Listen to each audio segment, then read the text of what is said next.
ನಮಸ್ಕಾರ ಪ್ರಿಯ ವೀಕ್ಷಕರೇ, ಮತ್ತೊಮ್ಮೆ ನಿಮಗೆಲ್ಲ ನನ್ನ ಯೂಟ್ಯೂಬ್ ಚಾನಲ್ಗೆ ಸುಸ್ವಾಗತ. ನಾನು ಡಾಕ್ಟರ್ ಶಿವ ಮತ್ತು ನಾನಿವತ್ತು ನಾನೇ ಬರೆದಿರುವ ಅಘೋರಾತ್ರಿ ಸವಾರಿ ಕಥೆಯ 2ನೇ ಭಾಗವನ್ನ ನಿಮ್ಮ ಮುಂದೆ ಪ್ರಸ್ತುತಪಡಿಸ್ತಾ ಇದ್ದೇನೆ. ಅಂದಹಾಗೆ ನೀವೇನಾದ್ರೂ ಈ ಕಥೆಯ ಮೊದಲ ಭಾಗದ ವಿಡಿಯೋವನ್ನು ಇನ್ನೂ ನೋಡಿಲ್ಲ ಅಂದ್ರೆ ಈಗ ಮೇಲೆ ಕಾಣುವ ಲಿಂಕ್ ಅನ್ನ ಕ್ಲಿಕ್ ಮಾಡಿ ಅಥವಾ ವಿಡಿಯೋ ಕೆಳಗಿರುವ ಲಿಂಕ್ ಅನ್ನ ಕ್ಲಿಕ್ ಮಾಡಿ ನೋಡಬಹುದು. ಭಾಗ 1ರಲ್ಲಿ ಅಣ್ಣ ತಮ್ಮಂದ್ರಿಬ್ರು ಅಘೋರಾತ್ರಿಯ ಹೊತ್ತು ರಾಮಗಿರಿಯ ಬೆಟ್ಟದ ಪಕ್ಕದಲ್ಲಿ ಬೈಕ್ನಲ್ಲಿ ಬರ್ತಾ ಇರುವಾಗ ಅವರಿಗೆ ಪೈಶಾಚಿಕ ಅನುಭವಗಳು ಶುರುವಾಗ್ತವೆ. ಅಚಾನಕ್ಕಾಗಿ ಆಫ್ ಆಗಿದ್ದ ಬೈಕನ್ನು ಅವರು ಹೇಗೇಗೋ ಮಾಡಿ ಸ್ಟಾರ್ಟ್ ಮಾಡಿಕೊಂಡು ಇದ್ದಕ್ಕಿದ್ದಂತೆ ಮುಂದಿನ ರಸ್ತೆಯಲ್ಲಿನ ದೃಶ್ಯವನ್ನ ನೋಡಿ ನಿಂತು ಬಿಡ್ತಾರೆ. ಇಲ್ಲಿಂದ ಕಥೆಯ 2ನೇ ಭಾಗ ಶುರುವಾಗುತ್ತೆ. ನಮ್ಮುಂದೆ ರಸ್ತೆಯಲ್ಲಿ ಯಾರೋ ಹೆಂಗಸು ಬಿಳಿ ಸೀರೆ ಉಟ್ಕೊಂಡು ಕೂದ್ಲನ್ನ ಕೆದರ್ಕೊಂಡು ಮಲಗಿದ್ಲು. ಆ ಹೆಂಗಸಿನ ಕೂದಲು ಎಷ್ಟು ಉದ್ದ ಇತ್ತು ಅಂದ್ರೆ ಅದು ರಸ್ತೆಯ ಅಗಲಕ್ಕೂ ಹರಡಿ ನೋಡುವವರ ಮನದಲ್ಲಿ ಪೈಶಾಚಿಕ ಭಾವನೆ ಮೂಡಿಸ್ತಾ ಇತ್ತು. ಅವಳು ನಮ್ಗೆ ಬೆನ್ ಮಾಡ್ಕೊಂಡು ಮಲಗಿದ್ರಿಂದ ಅವಳ ಮುಖ ನಮಗೆ ಕಾಣಿಸ್ತಾ ಇರ್ಲಿಲ್ಲ. ಆ ಕ್ಷಣದಲ್ಲಿ ನನಗೆ ಎಷ್ಟು ಭಯವಾಗಿತ್ತಂದ್ರೆ ಬೈಕನ್ನ ಬಿಟ್ಟು ಓಡಿ ಆದ್ರೂ ಊರ್ ಸೇರ್ಬೇಕು ಅಂತ ಅನ್ನಿಸ್ತಾ ಇತ್ತು. ಆದ್ರೆ ಆ ಹೆಂಗಸನ್ನ ನೋಡಿದ್ಮೇಲೆ ನನ್ನ ಕೈ ಕಾಲ್ಗಳನ್ನ ಆಡ್ಸೋಕ್ಕೂ ಕೂಡ ನನಗೆ ಶಕ್ತಿ ಬರಲಿಲ್ಲ. ಆ ನೋಟ ಎಷ್ಟು ಭಯಾನಕವಾಗಿತ್ತು ಅಂದ್ರೆ ಆ ಹೆಂಗಸನ್ನ ಬಿಟ್ಟು ಬೇರೆ ಕಡೆಗೆ ಕಣ್ಣು ತಿರುಗಿಸೋಕು ಕೂಡ ನನಗೆ ಧೈರ್ಯ ಬರಲಿಲ್ಲ. ಅಣ್ಣನ ಕೈ ಇನ್ನೂ ನನ್ನ ಭುಜದ ಮೇಲೆ ಇದ್ದಿದ್ರಿಂದ ನಾನಿಲ್ಲಿ ಒಬ್ನೇ ಇಲ್ಲ ಅಂತ ಸಮಾಧಾನವಾಯ್ತು. ಅಣ್ಣ ನನ್ನ ಭುಜವನ್ನ ಗಟ್ಟಿಯಾಗಿ ಹಿಡಿದು ಪಕ್ಕದಲ್ಲಿಂದ ನಡಿ, ನಿಲ್ಲಿಸ್ಬೇಡ ಅಂತ ಅಂದ. ಅವನ್ ಮಾತಾಡಿದ್ದು ನನಗೆ ಎಷ್ಟೋ ಧೈರ್ಯ ಬಂದಂತಾಯ್ತು. ನಾನು ಬೈಕನ್ನ ಗೇರಿಗೆ ಹಾಕಿ ಎಡಕ್ಕೆ ತಿರುಗಿಸಿದ್ದೆ ಅಷ್ಟೇ, ಇದ್ದಕ್ಕಿದ್ದಂತೆ ಬೈಕಿನ ಮುಂದಿನ ಚಕ್ರ ಮೇಲಕ್ಕೆ ಎದ್ದು ಬಿಡ್ತು. ಏನಾಗ್ತಾ ಇದೆ ಅಂತ ಅರ್ಥ ಮಾಡ್ಕೊಳ್ಳೋ ಅಷ್ಟರಲ್ಲಿ ಇಬ್ಬರು ಧೊಪ್ ಅಂತ ನೆಲಕ್ ಬಿದ್ವಿ. ನಮ್ಮ ಹಿಂದೆನೆ ಜೋರಾಗಿ ಶಬ್ದ ಮಾಡುತ್ತಾ ಬೈಕ್ ಕೂಡ ನೆಲಕ್ ಬಿದ್ದು ಆಫ್ ಆಗೋಯ್ತು. ಯಾವಾಗ ಬೈಕ್ ಆಫ್ ಆಯ್ತೋ ನಮ್ಮ ಸುತ್ತಲೆಲ್ಲ ಮತ್ತೆ ಕಗ್ಗತ್ಲು ಆವರಿಸ್ಕೊಳ್ತು. ಅಣ್ಣನಿಗೆ ಏನನ್ನಿಸ್ತೋ ಏನೋ ಕತ್ಲಲ್ಲಿ ನನ್ನನ್ನ ತಡ್ಕಾಡಿ ಹುಡುಕಿ ನನ್ನ ಕೈ ಹಿಡಿದು ಓಡು ಶಿವು, ಇದು ಯಾಕೋ ಸರಿ ಇಲ್ಲ ಅಂತ ಎಳೆಯೋಕೆ ಶುರು ಮಾಡ್ದ. ನನಗರಿವಿಲ್ದಂತೆ ನನ್ನ ಕಾಲ್ಗಳು ಅಣ್ಣನೊಂದಿಗೆ ಊರಿನ ಕಡೆಗೆ ಓಡಿದ್ವು. ಆ ಕತ್ಲಲ್ಲಿ ಯಾವ ಕಡೆಗೆ ಓಡಬೇಕು ಅನ್ನೋದೇ ನಮಗೆ ಗೊತ್ತಿರಲಿಲ್ಲ. ಊರು ಯಾವ ದಿಕ್ಕಿಗಿದೆ ಅಂತ ಕೂಡ ಗೊತ್ತಿರಲಿಲ್ಲ. ಆದ್ರೆ ಬೇರೆ ವಿಧಿ ಇರಲಿಲ್ಲ. ನಾವು ಆ ಕತ್ತಲೆ ಸಾಮ್ರಾಜ್ಯದಲ್ಲಿ ಓಡ್ತಾ ಓಡ್ತಾ ಸ್ವಲ್ಪ ಮುಂದಕ್ಕೆ ಬಂದಿದ್ವಿ. ಆಗ ಹಿಂದಿನಿಂದ ನಮ್ಮ ಬೈಕು ಸ್ಟಾರ್ಟ್ ಆದ ಶಬ್ದ ಕೇಳಿಸ್ತು. ನಾನು ಹೆದರಿಕೆಯಿಂದ ಮೂರ್ಛೆ ಹೋಗೋದೊಂದೇ ಬಾಕಿ. ಆಫ್ ಆಗಿದ್ದ ಬೈಕ್ ತಾನಾಗೆ ಸ್ಟಾರ್ಟ್ ಆಗೋದು ಅಂದ್ರೇನು? ಬೈಕಿನ ಹೆಡ್ಲೈಟ್ ಬೆಳಕು ನಮ್ಮ ಕಡೆಗೆ ಬಿದ್ದಿದ್ರಿಂದ ನಾನು ತಡ್ಕೊಳಕ್ಕಾಗದೆ ಅದರ ಕಡೆಗೆ ತಿರುಗಿ ನೋಡ್ಬಿಟ್ಟೆ. ಆಗ ಕಂಡ ದೃಶ್ಯ ನನ್ನಲ್ಲಿನ ಶಕ್ತಿಯನ್ನೆಲ್ಲ ಒಮ್ಮೆಲೆ ಹೀರ್ಕೊಂಡ್ಬಿಡ್ತು. ಆ ದೃಶ್ಯವನ್ನು ಕಂಡು ನನ್ನ ಮೈಯೆಲ್ಲ ಒಮ್ಮೆಗೆ ತಣ್ಣಗಾಗೋಯ್ತು. ಅಲ್ಲಿವರೆಗೂ ರಸ್ತೆಯಲ್ಲಿ ಮಲಗಿದ್ದ ಆ ಹೆಂಗಸು ಈಗ ನಮ್ಮ ಕಡೆ ಗಾಳಿಯಲ್ಲಿ ತೇಲ್ತಾ ಬರ್ತಾ ಇದ್ಲು. ನಾನು ನಿಧಾನ ಮಾಡಿದ್ದನ್ನು ನೋಡಿ ಅಣ್ಣ ನನ್ನ ಕೈಯನ್ನ ಜೋರಾಗಿ ಎಳಿತಾ ಆ ಕಡೆ ನೋಡ್ಬೇಡ, ಓಡು ಅಂತ ಪದೇ ಪದೇ ಹೇಳ್ತಾನೆ ಇದ್ದ. ನನ್ನನ್ನ ಆ ರಾತ್ರಿಯಲ್ಲಿ ಕೈ ಬಿಡದ ನನ್ನ ಅಣ್ಣನ ಬಗ್ಗೆ ನಂಗೆ ಇಂದು ಕೂಡ ಅಪಾರವಾದ ಕೃತಜ್ಞತೆ ಇದೆ. ಅವನೇನಾದ್ರೂ ನನ್ನನ್ನ ಅಲ್ಲೇ ಬಿಟ್ಟು ತನ್ನ ಪ್ರಾಣ ಉಳಿಸ್ಕೊಳ್ಳೋಕೆ ಓಡಿದ್ದೇ ಆಗಿದ್ರೆ ನಾನು ಏನಾಗ್ತಾ ಇದ್ನೋ ಗೊತ್ತಿಲ್ಲ. ನಾವು ಅಲ್ಲಿಂದ ಆ ಕಗ್ಗತ್ತಲೆಯ ಕಾನನದಲ್ಲಿ ಹೇಗೆ ಓಡಿದ್ವೋ ಗೊತ್ತಿಲ್ಲ. 2 ನಿಮಿಷದಲ್ಲಿ ಕಣ್ಣುಗಳು ಕತ್ತಲೆಗೆ ಹೊಂದ್ಕೊಂಡ್ಬಿಟ್ವು. ನಮ್ಮ ಹಿಂದಿನಿಂದ ಇನ್ನೂ ಬೈಕಿನ ಶಬ್ದ ನಮ್ಗೆ ಕೇಳಿಸ್ತಾನೆ ಇತ್ತು. ಆದ್ರೆ ನಂಗೆ ಮತ್ತೊಮ್ಮೆ ಹಿಂತಿರುಗಿ ನೋಡೋ ಧೈರ್ಯ ಬರಲಿಲ್ಲ. ನಾವು ಆ ಕತ್ಲಲ್ಲಿ ದಿಕ್ಕು ತಿಳಿದವರ ಹಾಗೆ ಓಡ್ತಾ ಇರ್ಬೇಕಾದ್ರೆ ಇದ್ದಕ್ಕಿದ್ದಂತೆ ಅಣ್ಣ ಮರಕ್ಕೆ ಡಿಕ್ಕಿ ಹೊಡೆದವನಂತೆ ನಿಂತ್ಬಿಟ್ಟ. ಅವನು ನನ್ನ ಕೈಯನ್ನ ಹಿಡ್ಕೊಂಡಿದ್ರಿಂದ ನಾನು ಕೂಡ ಮುಗ್ಗರಿಸಿ ನಿಲ್ಬೇಕಾದ ಪರಿಸ್ಥಿತಿ ಬಂತು. ಏನಾಯ್ತು ಅಂತ ನಾನು ಅವನನ್ನು ಕೇಳೋ ಅಷ್ಟರಲ್ಲಿ ಅವನು ನನ್ನನ್ನ ಹಿಂದೆ ಕೇಳಿಯೋಕೆ ಶುರು ಮಾಡ್ದ. ಆ ಕತ್ಲೆಯಲ್ಲಿ ಅವನು ನನ್ನ ಕೈ ಹಿಡಿದಿದ್ರು ನನಗೆ ಅವನ ರೂಪ ಬಿಟ್ರೆ ಸರಿಯಾಗಿ ಏನೂ ಕಾಣಿಸ್ತಾ ಇರ್ಲಿಲ್ಲ. ನಾನ್ ಜೋರಾಗಿ ಏನಾಯ್ತು ನಿಂಗೆ ಅಂತ ಕೇಳ್ದೆ. ಅದಕ್ಕವನು ಜೋರಾಗಿ ಕಿರಿಚ್ಬಿಟ್ಟ. ಅವನು ಕಿರಿಚಿದ ಕರ್ಕಶ ಶಬ್ದ ಕೇಳಿ ನಾನು ಬೆಚ್ಚಿ ಬಿದ್ದು 1 ಹೆಜ್ಜೆ ಹಿಂದಕ್ಕಿಟ್ಟೆ. ಒಬ್ಬರ ಮುಖ ಇನ್ನೊಬ್ಬರಿಗೆ ಕಾಣದಂತಹ ಆ ಕತ್ತಲೆಯಲ್ಲಿ ಅವನು ಯಾಕೆ ಹಾಗೆ ಕಿರಿಚಿದ ಅಂತ ಯೋಚಿಸೋದಕ್ಕೂ ನಂಗೆ ಭಯವಾಯ್ತು. ಹೇಗೋ ಧೈರ್ಯ ಮಾಡಿ ಅವನಿಗೆ ನಿಲ್ಬೇಡ ಅಣ್ಣ, ಓಡು ಓಡು ಅಂತ ಹೇಳ್ತಾ ಇರುವಾಗ್ಲೇ ಹಿಂದಿನಿಂದ ನನ್ನ ಭುಜದ ಮೇಲೆ ಯಾರೋ ಕೈ ಇಟ್ರು. ಆಗ ಅಲ್ಲಿದ್ದದು ನಾನು ಮತ್ತು ಅಣ್ಣ ಮಾತ್ರ. ಅಣ್ಣ ನನ್ನ ಮುಂದಿದ್ದ.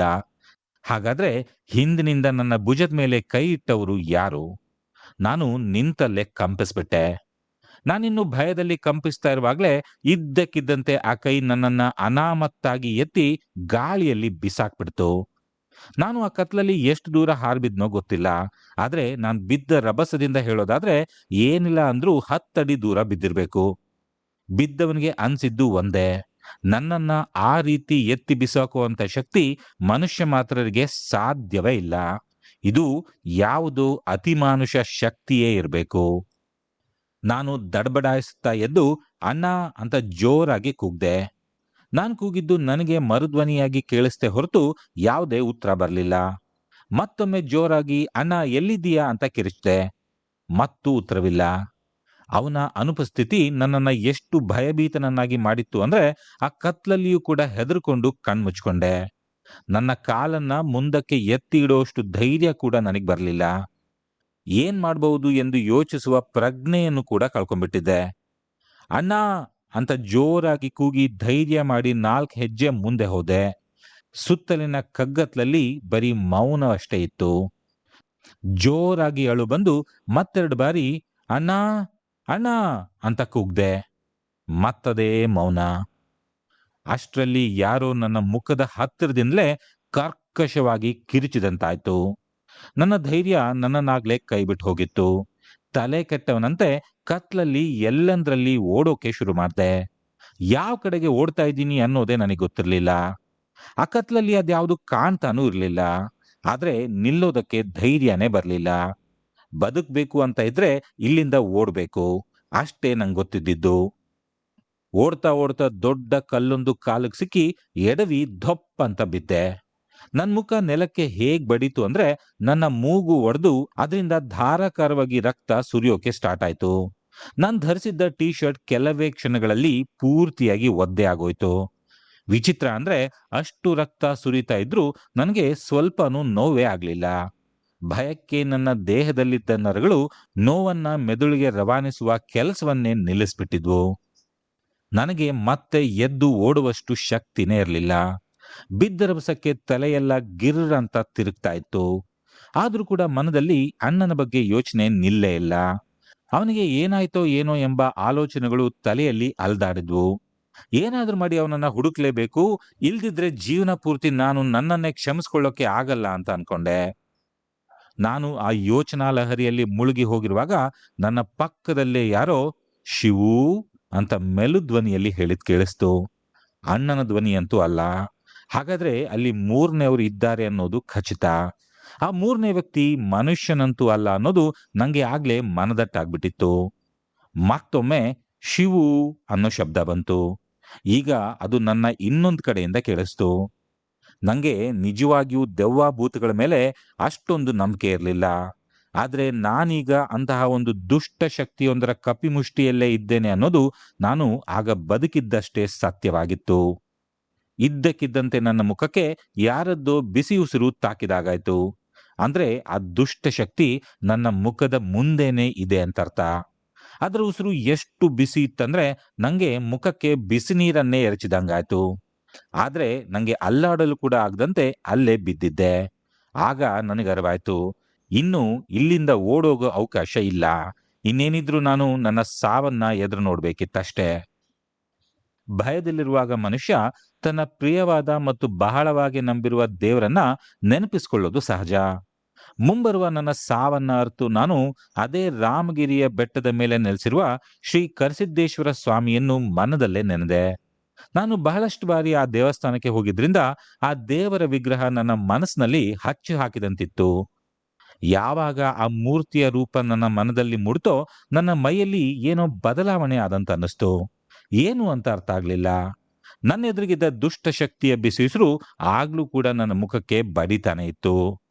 ಕೊನೆಯ ಪ್ರಯತ್ನವೆಂಬಂತೆ ನಾನು ಆ ಕತ್ಲಲ್ಲಿ ಕಣ್ಮುಚ್ಚಿ ಭಕ್ತಿಯಿಂದ ಕರಸಿದ್ದೇಶ್ವರ ನನ್ನನ್ನ ಕಾಪಾಡಪ್ಪ ತಂದೆ ಅಂತ ನಡುಕ್ತಾ ಹೇಳ್ದೆ.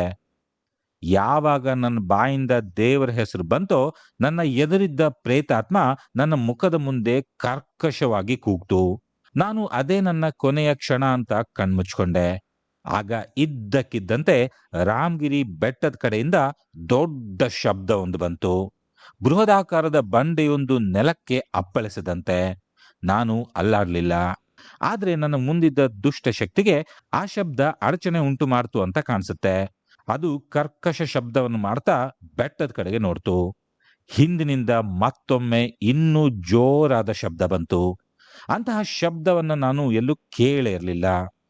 ನಿಧಾನಕ್ಕೆ ಆ ಶಬ್ದ ನಾವಿದ್ದ ಜಾಗಕ್ಕೆ ಹತ್ರ ಆಗ್ತಾ ಬಂತು. ಆ ಶಬ್ದದ ಲಯ ಹೇಗಿತ್ತು ಅಂದ್ರೆ ಯಾರೋ ನಡ್ಕೊಂಡ್ ಬರ್ತಾ ಇರುವಾಗ ಅನ್ನಿಸ್ತಾ ಇತ್ತು. ಆ ಕತ್ಲಲ್ಲಿ ನನ್ನ ಕಣ್ಣುಗಳು ಸಂಪೂರ್ಣವಾಗಿ ನಿರುಪಯೋಗವಾಗಿದ್ರೂ ನನ್ನ ಶ್ರವಣ ಶಕ್ತಿ ಸ್ವಲ್ಪವೂ ದುರ್ಬಲವಾಗಿರಲಿಲ್ಲ. ಆ ಕ್ಷಣದಲ್ಲಿ ನನ್ನ ಕಿವಿಗಳೇ ನನ್ನ ಕಣ್ಣುಗಳಾಗಿ ಪರಿವರ್ತನೆಗೊಂಡಿದ್ವು. ನನ್ನ ಮುಂದಿದ್ದ ದುಷ್ಟ ಶಕ್ತಿಗೆ ಆ ಶಬ್ದ ಮತ್ತದರ ಮೂಲ ಹೇಗೆ ಕಂಡಿತೋ ಗೊತ್ತಿಲ್ಲ. ಅದು ಆ ಶಬ್ದ ಬಂದುದರ ಕಡೆಗೆ ತಿರುಗಿ ಜೋರಾಗಿ ಕರ್ಕಶ ಧ್ವನಿಯಲ್ಲಿ ಮತ್ತೊಮ್ಮೆ ಅರಚಿಕೊಳ್ತು.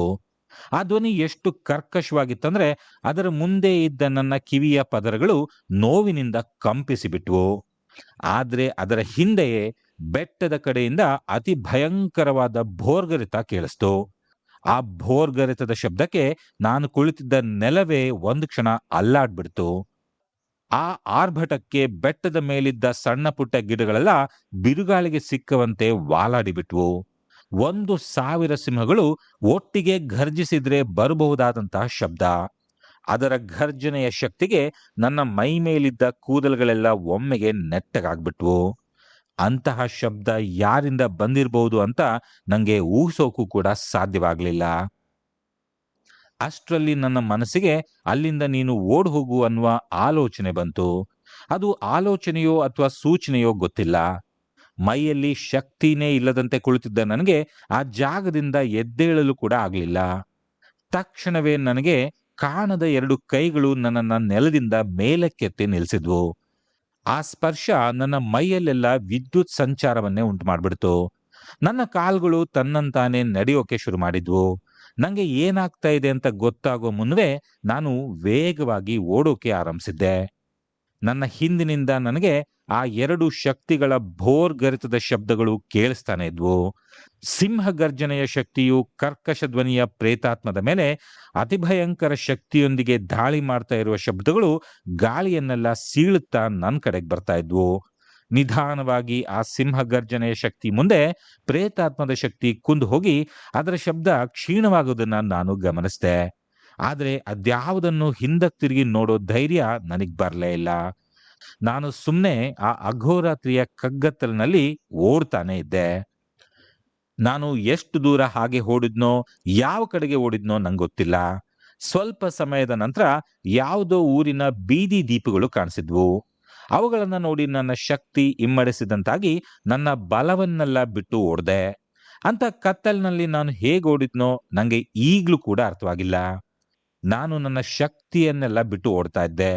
ಕ್ಷಣಗಳು ದಿನಗಳಂತೆ ಉರುಳಿ ನಾನು ಯಾವುದೋ ಊರೊಂದನ್ನು ಪ್ರವೇಶಿಸಿದಾಗ ನನ್ನನ್ನು ನೋಡಿ ಹಲವಾರು ನಾಯಿಗಳು ಬೊಗಳೋಕೆ ಶುರು ಮಾಡಿದ್ವು. ಓಡಿ ಓಡಿ ನಂಗೆ ಉಸಿರೇ ನಿಂತು ಹೋಗುವಂತನ್ಸಿದ್ರು ನಾನು ಓಡೋದನ್ನು ಮಾತ್ರ ನಿಲ್ಲಿಸ್ಲಿಲ್ಲ. ಅಷ್ಟರಲ್ಲಿ ಎಲ್ಲಿಂದಲೋ ನನ್ನ ತಾತನ ಮನೆಯ ನಾಯಿ ನನ್ನ ನೋಡಿ ಓಡ್ ಬಂತು. ಅಂದ್ರೆ ನನಗೆ ಅರಿವಿಲ್ಲದಂತೆ ನಾನು ನಮ್ಮ ಊರಿಗೆ ಓಡ್ ಬಂದಿದ್ದೆ. ನನ್ನ ಹಿಂದಿರುವ 4-5 ನಾಯಿಗಳು ನಮ್ಮ ಮನೆಯ ನಾಯಿ ನನ್ನನ್ನ ಗುರುತಿಸಿದ್ದನ್ನ ನೋಡಿ ಸುಮ್ಮನಾದ್ವು. ನಾನು ಹೇಗೋ ಮಾಡಿ ತಾತನ ಮನೆಯ ಮುಂದಕ್ಕೆ ಬರೋ ಅಷ್ಟರಲ್ಲಿ ನನ್ನ ಕಾಲುಗಳ ಮೇಲೆ ಸಂಪೂರ್ಣವಾಗಿ ನಿಯಂತ್ರಣವನ್ನ ಕಳ್ಕೊಂಡ್ಬಿಟ್ಟಿದ್ದೆ. ಮನೆಯ ಜಗಲಿ ತಲುಪಿದವನೇ ಉಸಿರಾಡೋಕ್ಕೂ ಆಗದ ಸ್ಥಿತಿಯಲ್ಲಿ ಬಿದ್ದೆ ಹೋದೆ.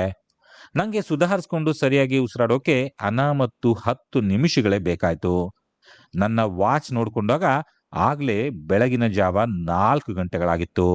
ನಾವು ಪೂಜೆ ಮುಗಿಸಿ ಹಿಂದಿನ ರಾತ್ರಿ ಹೊರಟಾಗ ಸಮಯ 11 ಗಂಟೆ.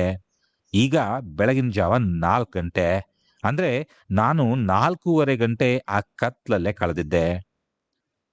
ಅರ್ಧ ಪ್ರಜ್ಞಾವಸ್ಥೆಯಲ್ಲಿದ್ದ ನಂಗೆ ತಕ್ಷಣವೇ ಅಣ್ಣನ ನೆನಪಾಯ್ತು.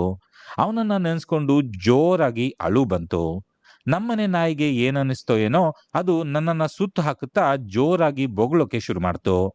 ಆ ಶಬ್ದ ಕೇಳಿ ಒಳಗಿನಿಂದ ಚಿಕ್ಕಮ್ಮ ಬಾಗಿಲು ತೆಗೆದು ಹೊರಗೆ ಬಂದ್ರು. ನಾನಿದ್ದ ಸ್ಥಿತಿ ನೋಡಿ ಅವರು ಜೋರಾಗಿ ಕಿರಿಚ್ಕೊಂಡ್ಬಿಟ್ರು. ಅವ್ರು ಕಿರ್ಚದ್ ಕೇಳಿ ಅಕ್ಕಪಕ್ಕದ ಮನೆಯವರೆಲ್ಲ ಹೊರಗೆ ಓಡ್ ಬಂದ್ರು. ಆಗ ನನ್ನ ಸ್ಥಿತಿ ಹೇಗಿತ್ತಂದ್ರೆ ನನ್ನನ್ನು ನೋಡಿ ನನ್ನ ಚಿಕ್ಕಮ್ಮನ್ಗೆ ನನ್ನ ಹತ್ರ ಬರೋಕು ಕೂಡ ಧೈರ್ಯವೇ ಬರ್ಲಿಲ್ವಂತೆ. ಅಲ್ಲಿ ಸೇರಿದ ಗಂಡಸರೆಲ್ಲ ನನಗೆ ಏನಾಯ್ತು ಅಂತ ತುಂಬಾ ಬಾರಿ ಕೇಳಿದ್ರು ನಂಗೆ ಮಾತಾಡೋಕೆ ಧ್ವನಿನೇ ಬರ್ಲಿಲ್ಲ. ಆಗ ಯಾರೋ ನನ್ನ ಮುಖಕ್ಕೆ ನೀರ್ ಹಾಕಿ ನನಗೆ ಸರಿಯಾಗಿ ಪ್ರಜ್ಞೆ ಬರುವ ಹಾಗೆ ಮಾಡಿದ್ರು. ನಾನು ಅವ್ರಿಗೆಲ್ಲ ನಡುಗ್ತಾ ಆದದ್ರ ಬಗ್ಗೆ ಹೇಳಿ ಅಣ್ಣನ ಬಗ್ಗೆ ತಿಳಿಸ್ದೆ. ಅಲ್ಲಿದ್ದ ಕೆಲವರು ತಕ್ಷಣವೇ 3 ಬೈಕ್ಗಳಲ್ಲಿ ಅಣ್ಣನನ್ನ ಹುಡುಕೋಕೆ ಹೊರಟ್ರು. ಅವರೊಂದಿಗೆ ನಾನು ಕೂಡ ಹೊರಟೆ. ಅವರೆಲ್ಲ ಎಷ್ಟೇ ಬೇಡ ಅಂದ್ರೂ ನಾನು ಕೇಳೋಕೆ ತಯಾರೇ ಇರಲಿಲ್ಲ. ನನಗೆ ಅವನನ್ನ ಹಾಗೆ ಬಿಟ್ಟು ಬಂದಿದ್ರ ಬಗ್ಗೆ ಅಪರಾಧ ಪ್ರಜ್ಞೆ ಬಂದ್ಬಿಟ್ಟಿತ್ತು. ನಾವು ಊರಿಂದ ಇನ್ನೂ ಹೊರಗೆ ಬರ್ತಾ ಇರುವಾಗ ಅಣ್ಣನೇ ನಮ್ಮ ಎದುರಿಗೆ ಸಿಕ್ಬಿಟ್ಟ. ಮೈಯೆಲ್ಲ ಮಣ್ಣಾಗಿ ಅಲ್ಲಲ್ಲಿ ಕೈ ಕಾಲು ತರಚ್ಕೊಂಡು ತುಂಬಾ ಸುಸ್ತಾಗಿ ಆಗ್ಲೇ ವಾಲಾಡ್ತಾ ಇದ್ದ. ನಂಗಂತೂ ಅವನನ್ನ ನೋಡಿ ಎಷ್ಟು ಖುಷಿ ಆಯ್ತು ಅಂದ್ರೆ ಅವನನ್ನ ತಬ್ಕೊಂಡು ಮನಸ್ಸಿಗೆ ನೆಮ್ಮದಿ ಆಗೋ ತನಕ ಅತ್ಬಿಟ್ಟೆ. ಅಲ್ಲಿದ್ದವರಿಗೆ ಅವನಿಗೆ ಏನಾಗಿರ್ಬೋದು ಅಂತ ಊಹಿಸೋಕು ಕೂಡ ಕಷ್ಟವಾಗಿರ್ಬೇಕು. ಅವನನ್ನ ಬೈಕ್ನಲ್ಲಿ ಕೂರಿಸ್ಕೊಂಡು ನಾವೆಲ್ಲ ಮನೆಗೆ ವಾಪಸ್ ಬಂದ್ವಿ. ನನ್ನಂತೆ ಅವನು ತುಂಬಾ ಹೊತ್ತು ಎಷ್ಟೇ ಮಾತಾಡ್ಸಿದ್ರು ಮಾತೇ ಆಡ್ಲಿಲ್ಲ. ಇಬ್ಬರಿಗೂ ನಡೆದ ಘಟನೆಗಳಿಂದ ಚಳಿ ಜ್ವರ ಬಂದಂಗಾಗ್ಬಿಟ್ಟಿತ್ತು. ಮರುದಿನ ನಾನಿದ್ದಾಗ ಆಗ್ಲೇ ಮಧ್ಯಾಹ್ನ 2 ಗಂಟೆ. ಅಪ್ಪ, ಅಮ್ಮ ಮತ್ತೆ ಹಲವಾರು ಜನ ನನ್ನ ಸುತ್ತಲೂ ಕೂತ್ಕೊಂಡಿದ್ರು. ಅಮ್ಮನ ಕಣ್ಣಲ್ಲಿ ನೀರಿತ್ತು. ತುಂಬಾ ಹೊತ್ತಿನಿಂದ ಹತ್ತಿರ್ಬೇಕು. ಕಣ್ಗಳೆಲ್ಲ ಕೆಂಪಾಗ್ಬಿಟ್ಟಿದ್ವು. ಮಲ್ಗಿದ್ದಾಗ ನಾನು ಅಣ್ಣ ಅಣ್ಣ ಅಂತ ಕನ್ವರಿಸ್ತಾ ಇದ್ದೆ ಅಂತ ಅಮ್ಮ ಹೇಳಿದ್ಲು. ನಂಗಾಗ ಏನು ಮಾತಾಡೋ ಮನ್ಸಿರ್ಲಿಲ್ಲ. ನಾನು ಕುಳಿತಿರೋ ಜಾಗಕ್ಕೆ ಒಂದು ದೊಡ್ಡ ಲೋಟದಲ್ಲಿ ಟೀ ಬಂತು.